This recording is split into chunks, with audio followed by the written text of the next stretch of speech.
प्रांजल ज्ञान गंगा में आप सभी का स्वागत है। हम संक्षिप्त महाभारत का पाठ कर रहे हैं जिसमें कि वन पर्व चल रहा है। मैं आपको बताना चाहूँगी कि संक्षिप्त महाभारत में अब तक वन पर्व चल रहा था, जिसमें कि कथा हमने पढ़ी थी सब पांडवों का जीवित होना, महाराज युधिष्ठिर का वर पाना तथा पांडवों का अज्ञातवास के लिए सब ब्राह्मणों से विदा होना। यहाँ पर वन पर्व समाप्त होता है और विराट पर्व शुरू होता है। तो आज विराट पर्व का पहला पाठ है जिसका कि नाम है विराट नगर में कौन क्या कार्य करे, इसके विषय में पांडवों का विचार। क्योंकि पांडवों के 12 वर्ष पूरे हो चुके हैं, 13वां वर्ष लग चुका है और 13वां वर्ष अज्ञातवास का है। तो इस कथा के अंतर्गत हम यही बात जानेंगे कि इस विराट पर्व में कौन के क्या कार्य हैं। और मैं आपको एक बात और बताना चाहूँगी कि इस महाभारत में आदि पर्व, सभा पर्व, वन पर्व हम पढ़ चुके हैं। ये विराट पर्व चल रहा है और इसके बाद आएगा उद्योग पर्व, भीष्म पर्व और द्रोण पर्व। इसमें 7 पर्व हैं। तो अब हम लोग चतुर्थ पर्व में प्रवेश कर चुके हैं। तो चलिए विराट पर्व में क्या क्या कथाएं आएंगी वह मैं और आप पढ़ेंगे तथा सुनेंगे।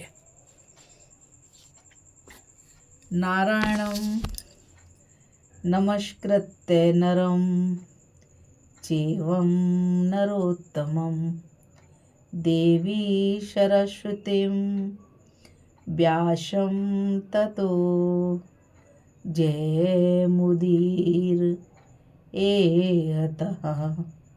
अंतर्यामी नारायण स्वरूप भगवान श्री कृष्ण, उनके सखा नवरत्न अर्जुन, उनकी लीला प्रकट करने वाले भगवती सरस्वती और उसके वक्ता भगवान व्यास को नमस्कार करके आसुरी संपत्तियों का नाश करके अंतकरण पर विजय प्राप्त करने वाले महाभारत ग्रंथ का पाठ करना चाहिए। जन्मेजय ने पूछा, ब्राह्मण, मेरे प्रपितामहों ने दुर्योधन के भय से कष्ट उठाते हुए विराट नगर में अपने अज्ञातवास का समय किस प्रकार पूरा किया तथा दुख पर दुख उठाने वाली पतिव्रता द्रौपदी भी वहां कैसे छुपकर रह सकी। वैशंपायन जी ने कहा, राजन, तुम्हारे प्रपितामहों ने वहां जिस प्रकार अज्ञातवास किया था सो बताता हूँ, सुनो। यक्ष से वरदान पाने के अनंतर एक दिन धर्मपुत्र राजा युधिष्ठिर ने अपने सब भाइयों को पास बुलाकर इस प्रकार कहा, राज्य से बाहर होकर वन में रहते हुए हम लोगों के 12 वर्ष बीत गए हैं। अब 13वां लग रहा है। इसमें बड़े कष्ट से कठिनाइयों का सामना करते हुए गुप्त रूप से रहना होगा। अर्जुन, तुम अपनी रुचि के अनुसार कोई अच्छा सा निवास स्थान बताओ जहां हम सब लोग चलकर 1 वर्ष रहें और शत्रुओं को इसकी कानो कान खबर न हो। अर्जुन बोले, महाराज, इसमें तनिक भी संदेह नहीं कि धर्मराज के दिए हुए वर के प्रभाव से हमें कोई भी मनुष्य पहचान नहीं सकता। अतः लोग स्वच्छंदता पूर्वक इस पृथ्वी पर विचरते रहेंगे। तो भी मैं आपसे निवास करने योग्य कुछ रमणीय एवं गुप्त राष्ट्रों के नाम बताता हूँ। कुरु देश के आसपास बहुत से सुरम्य प्रदेश हैं जहाँ बहुत अन्न होता है। उनके नाम ये हैं, पंचाल, चेदी, मत्स्य, शूरसेन, पटच्चर, दशार्ण, नवराष्ट्र, मल्ल, शाल्व, युगंधर, कुंतीराष्ट्र, शूराष्ट्र और अवंती। इनमें से किसी भी देश को आप निवास के लिए पसंद कर लें, उसी में हम सब लोग इस वर्ष रहेंगे।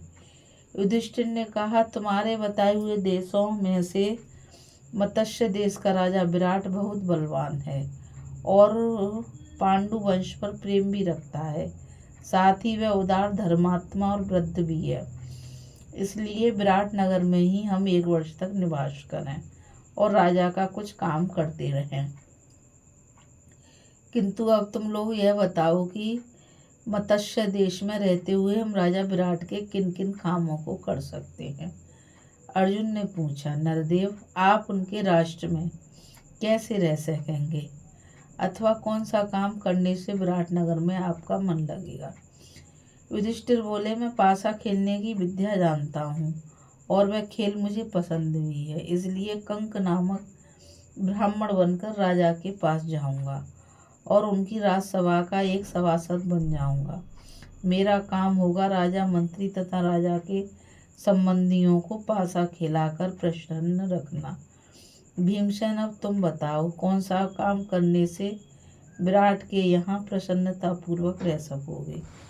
भीम ने कहा, मैं रसोई बनाने के काम में चतुर हूँ, अतः बल्लभ नामक रसोइया बनकर राजा के दरबार में उपस्थित होऊंगा। युधिष्ठिर, अच्छा अर्जुन क्या काम करेगा। अर्जुन, में हाथों में शंख तथा हाथी दांत की चूड़ियां पहनकर सिर पर चोटी गूंथ लूंगा और अपने को नपुंसक घोषित कर बृहन्नला नाम बताऊंगा। मेरा काम होगा राजा विराट के अंतपुर की स्त्रियों को संगीत और नृत्य कला की शिक्षा देना, साथ ही उन्हें कई प्रकार के बाजे बजाना भी सिखाऊंगा। इस तरह नर्तकी के रूप में अपने को छिपाए रहूंगा। युधिष्ठिर, भैया नकुल, अब तुम अपनी बात बताओ। राजा विराट के यहाँ तुम्हारे द्वारा कौन सा कार्य संपन्न हो सकेगा। नकुल बोले, मुझे अश्व विद्या की विशेष जानकारी है। घोड़ों को चाल सिखलाना, उनकी रक्षा और पालन करना तथा उनके रोगों की चिकित्सा करना, इन सब कार्यों में मैं विशेष कुशल हूँ। अतः राजा के यहाँ जाकर मैं अपना नाम ग्रंथिक बताऊंगा और उनका अश्वपाल बनकर रहूंगा। अब युधिष्ठिर ने सहदेव से पूछा, भैया राजा के पास जाकर तुम किस प्रकार अपना परिचय दोगे और कौन सा काम करके अपने स्वरूप को गुप्त रख सकोगे।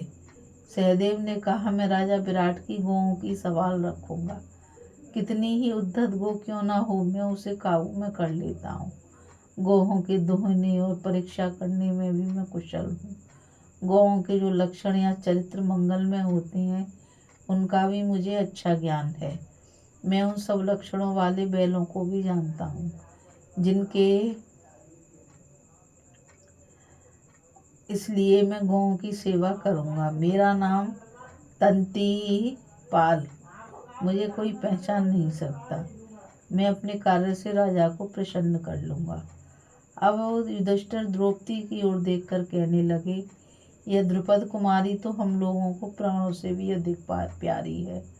भला यह वहाँ जाकर कौन सा कार्य करेगी। द्रौपदी बोली, महाराज आप मेरे लिए चिंता ना करें। जो स्त्रियां दूसरों के घर सेवा के कार्य करती हैं उन्हें शैरंद्री कहते हैं। अतः मैं शैरंद्री कहकर अपना परिचय दूंगी। केशों के श्रृंगार का कार्य मैं अच्छी तरह जानती हूँ। पूछने पर बताऊंगी कि मैं द्रौपदी की दासी थी। मैं स्वतः अपने को छिपा कर रखूंगी। इसके अलावा विराट की रानी सुदेशना भी मेरी रक्षा करेगी। अतः आप मेरी ओर से निश्चित रहें। अभी हम संक्षिप्त महाभारत में विराट पर्व पढ़ रहे थे। यह विराट पर्व की पहली कथा है। अभी हमने विराट नगर में कौन सा कार्य करें इसके विषय में पांडवों के विचार की कथा को पढ़ा था। अब हम धौम्य का युधिष्ठिर को राजा के यहाँ रहने का ढंग बताने की कथा को पढ़ेंगे। तो चलिए युधिष्ठिर जी के गुरुदेव राजा के यहाँ रहने का क्या ढंग बताते हैं, आगे की कथा में हम पढ़ेंगे। और मैं आप सभी से यही कहना चाहूँगी कि इस चैनल को ज़्यादा से ज़्यादा लाइक, शेयर और सब्सक्राइब कीजिए ताकि यह अमूल्य ज्ञान अधिक से अधिक लोगों तक पहुंच सके। इस कथा में बस इतना ही। राधे राधे, जय श्री कृष्णा, नमस्कार।